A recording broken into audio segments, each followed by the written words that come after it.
Every life is a story, every moment a chapter. Here on Slow English Stories, we pause to listen. There was a man who was a fisherman. He lived with his wife by the sea. Their home was a small, dirty hovel. It was not much bigger than a large pot, and it always smelled of old fish and damp earth. But the fisherman did not mind. He was a simple man, and his heart was content. Every morning he would walk to the shore, his bare feet sinking into the cool, wet sand. He would sit for hours with his fishing line in the water. He watched the sun move across the sky. The sound of the waves was his music, and the salty air was his bread. He loved the sea. It was his friend. His wife, Ilspill, did not love their life. She saw only the dirt on the floor and the smallness of their home. Her heart was not content. It was always hungry for something more, something different. One day, the fisherman sat by the water as he always did. The sea was clear and calm. It was like a sheet of blue glass. He looked deep into the water. He watched the small silver fish swim by. For hours, he caught nothing. The sun was high in the sky. He was thinking of going home. Then he felt a strong pull on his line. It was heavy, so heavy that he had to use all his strength to pull it from the water. The line went down deep, deep down. When he finally pulled it up, he saw a great flounder on the end of his hook. It was the biggest flounder he had ever seen. Its eyes shone like dark jewels. As the fisherman held the fish, it began to speak. "Fisherman," it said. Its voice was like the sound of deep water. "Please let me live. I am not a real fish. I am an enchanted prince." "What good will it do you to kill me? I would not taste good. Put me back into the water and let me go." The fisherman was so surprised he almost dropped his line. He had never heard a fish speak before. He was a kind man, and his heart was gentle. "There is no need to say more," the fisherman said. "I can certainly let a fish go that knows how to talk." He carefully took the hook from the flounder's mouth and placed it back into the sea. The fish swam away, down into the clear water. But as it went, it left a long, thin trail of blood behind it, like a red ribbon in the blue glass. The fisherman watched until it was gone. A strange feeling of unease was in his heart. He went home with an empty basket but a full mind. He walked into the hovel. He saw his wife mending an old net. "Husband," she said, not looking up, "did you catch anything today?" "No," he said quietly. "I caught a great flounder, but it told me it was an enchanted prince. So I let it go." Ilspill dropped the net. She stood up and looked at him with wide, angry eyes. "You let it go," she said, her voice sharp. "You caught an enchanted prince, and you just let it go." "Didn't you ask for anything first?" The fisherman shook his head. "No. What should I have asked for?" "What should you have asked for?" she cried. "Look at this place. This filthy, stinking hovel. It is terrible to live here. You should have asked for a little cottage for us. Go back right now and call him. Tell him we want a little cottage. He must give it to us.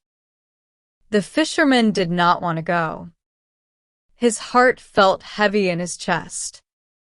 Why should I go back? He asked.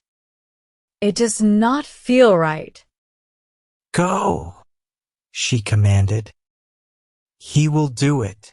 Go now. The man did not want to argue with his wife. He loved her and he wanted her to be happy. So, with a deep sigh, he turned and walked back to the sea. When he reached the shore, the sea was different. It was no longer clear and blue. The water was a strange mix of green and yellow. It looked sick. He stood at the edge of the water.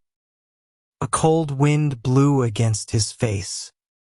He felt a little afraid, but he thought of his wife's angry face. He took a deep breath and called out in a clear voice. Mange, mange, timte. Flounder, flounder, in the sea.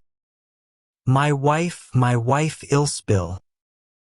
Wants not what I will. The great flounder swam up to the surface. Its dark eyes looked at the fisherman. Well, what does she want then? It asked. Ah, said the fisherman, his voice trembling a little.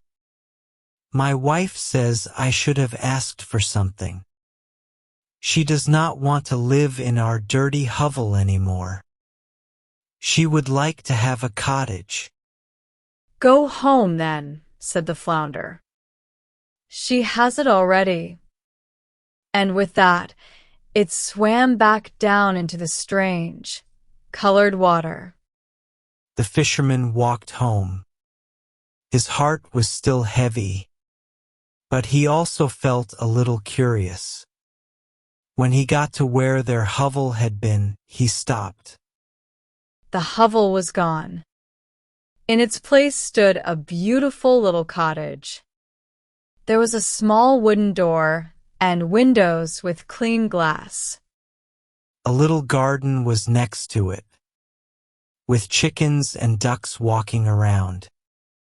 His wife, Ilspill, was standing in the doorway. She was smiling. Come in, husband, come in, she said. Look, isn't this much better? He walked inside. There was a small parlor with a wooden table and chairs. There was a clean kitchen with pots and pans hanging on the wall. And there was a bedroom with a real bed. Not just a pile of straw on the floor. Everything was simple and beautiful. Yes, said the fisherman, looking around. A feeling of peace came over him. This is very good. We can live here very happily. This is enough. We will think about that, said Ilspill, her eyes already looking past the little cottage, toward the horizon. For a week or two they were happy. But soon, the little cottage was not enough for her. The rooms felt small. The garden was not big enough.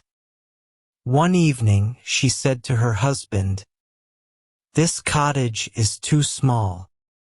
I want to live in a great stone castle. Go back to the flounder and tell him to give us a castle."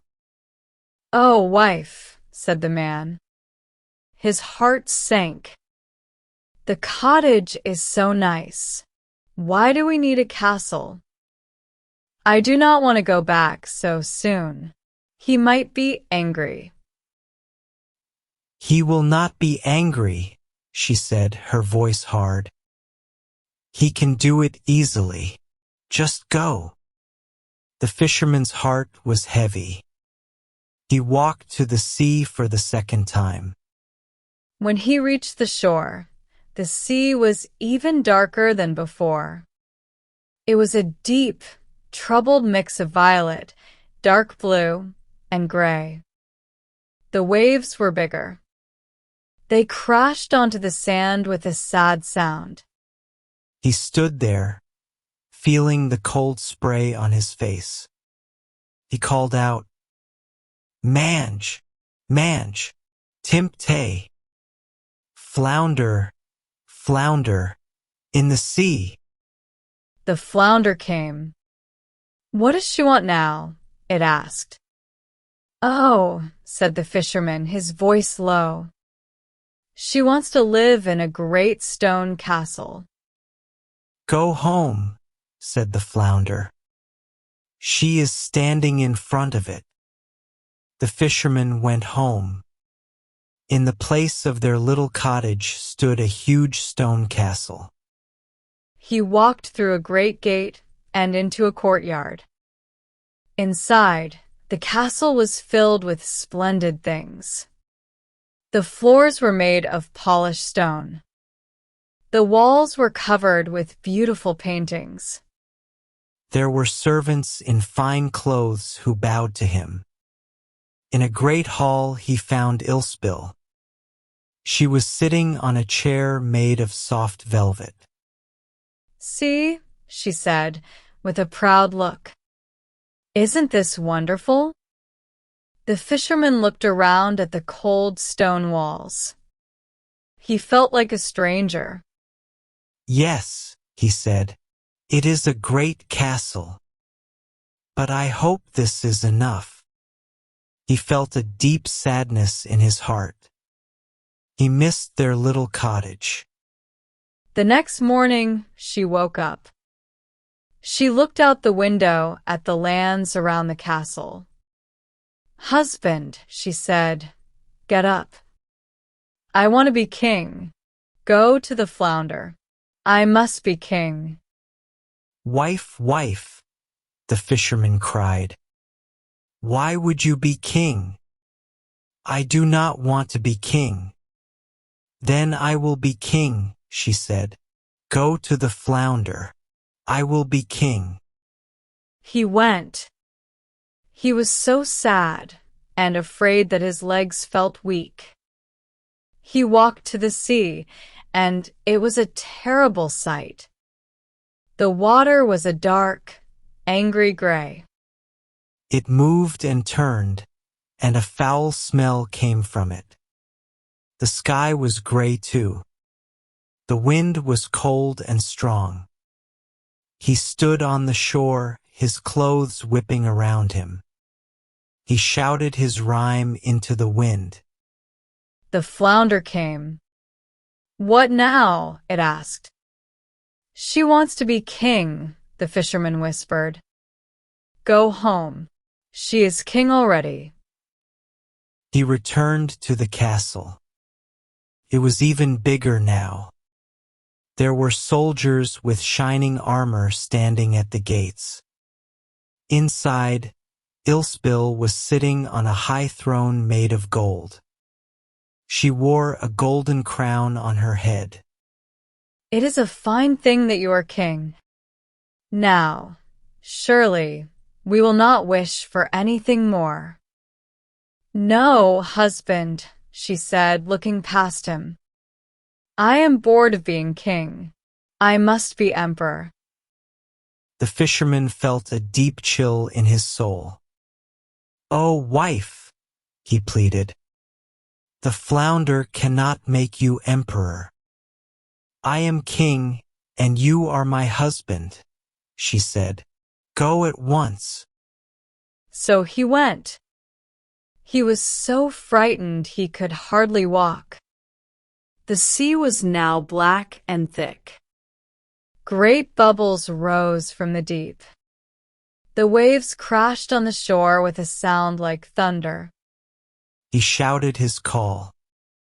his voice lost in the noise of the angry water. The flounder came. What does she want? She wants to be emperor, the fisherman said, his teeth chattering with cold and fear. Go home. She is emperor. He went home and found an even more incredible sight. Ilspill was sitting on a throne that was made from a single piece of gold. It was so high it seemed to touch the clouds. She wore a huge golden crown. On either side of her stood guards, from the tallest giant to the smallest dwarf. He was just a small man in the crowd, looking up at his wife. Wife, he said, when he finally got close to her. Are you emperor now? Yes, she said, looking down at him. I am emperor. He looked at her for a long time. She seemed so far away. That night she could not sleep. What more could she be? Being emperor was not enough. She wanted power over souls. Husband, she said the next morning, I want to be pope too. No, wife, no, he cried.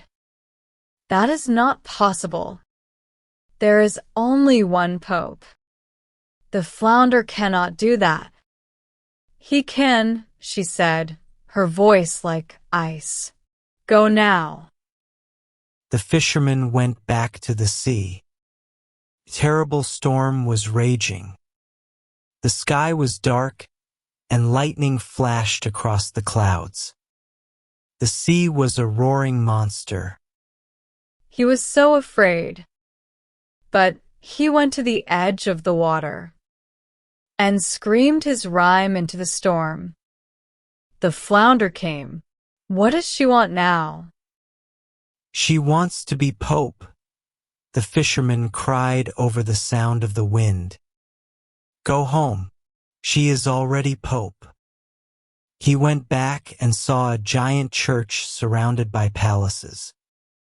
Inside, everything was bright with thousands of candles. Ilspill was sitting on a throne that was 2 miles high. She wore 3 great crowns, one on top of the other. Kings and emperors were kneeling at her feet. But Ilspill did not sleep. She lay awake all night, staring into the darkness. She was Pope, the highest person on earth. But she was not content. In the morning, the sun began to rise. She watched it grow brighter. The sun, the moon. She did not control them. A terrible idea came into her mind. She went to her husband. Husband, she said, her eyes burning with a strange fire. I cannot bear it when the sun and moon rise without my command. I want to be like God. The fisherman fell to his knees. He looked at his wife. And for the first time, he saw true madness in her eyes. Wife, he whispered, his voice full of terror. Please. Stop. Go, she screamed, her face twisted with fury. He ran from her. He ran like a madman. He ran toward the sea. A hurricane was tearing the world apart. The sky was black. The sea was black. He could not tell where one ended and the other began. Great waves, as tall as mountains, rose up and crashed down, shaking the very earth. He could not hear his own voice as he screamed the words into the storm. Mange, mange, timpte. Flounder, flounder, in the sea. The flounder came. Its voice was quiet in the middle of the storm. What does she want? The fisherman could hardly speak. She wants to be like God. The flounder looked at him for a long moment. Then it said very simply, "Go home. She is sitting in her old hovel again." In an instant, the storm stopped. The wind died. The rain vanished. The black waves fell, and the sea became calm. The world was perfectly, unnaturally silent. The fisherman stood alone on the shore. He turned and began to walk. The great church was gone. The palaces were gone. The land was empty, just as it had been before. He walked until he came to the place where their life had started. There, by the edge of the sea, was the small, dirty hovel. It smelled of old fish and damp earth. He looked through the open door. His wife, Ilspill, was sitting on a simple wooden stool. She was wearing her old, torn clothes. She did not look up. She just sat there, in the quiet, empty hovel.